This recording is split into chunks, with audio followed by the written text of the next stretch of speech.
ഞങ്ങൾ നാട്ടിൽ പോകുന്ന സമയത്ത് ഊണ് കഴിക്കാൻ കയറുന്ന ഒരു കടയിൽ നിന്ന് എപ്പോഴും ഒരു പരിപ്പൊടി കിട്ടാറുണ്ട് കേട്ടോ. ഇന്ന് ഞാൻ ആ പരിപ്പൊടിയാണ് ഉണ്ടാക്കിയത്.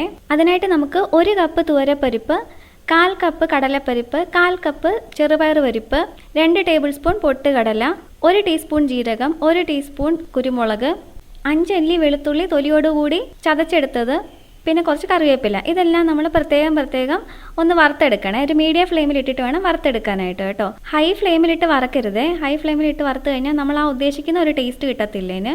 പിന്നെ ഞാൻ അതിൻ്റെ കൂടെ ഒരു 6 വറ്റൽമുളക് കൂടി ചേർത്ത് കൊടുത്തിട്ടുണ്ട്. ചൂടൊക്കെ നാറി കഴിയുമ്പോൾ നമ്മൾ ഈ മിക്സിയുടെ ജാറിലേക്ക് ഇട്ടിട്ട് ഒന്ന് പൊടിച്ചെടുക്കണം കേട്ടോ.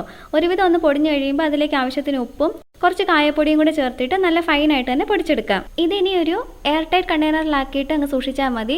നല്ല ചൂട് ചോറിൻ്റെ കൂടെ ഈ പരിപ്പ് പൊടിയും ഒരല്പം നെയ്യും കൂടി ചേർത്ത് കുഴച്ചിട്ട് പപ്പടവും കൂടി കഴിക്കാനായിട്ട് നല്ല ടേസ്റ്റാണ്. ഇങ്ങനെ കഴിക്കാൻ ഇഷ്ടമുള്ളവരുണ്ടെങ്കിൽ പറയാൻ മറക്കരുതേ.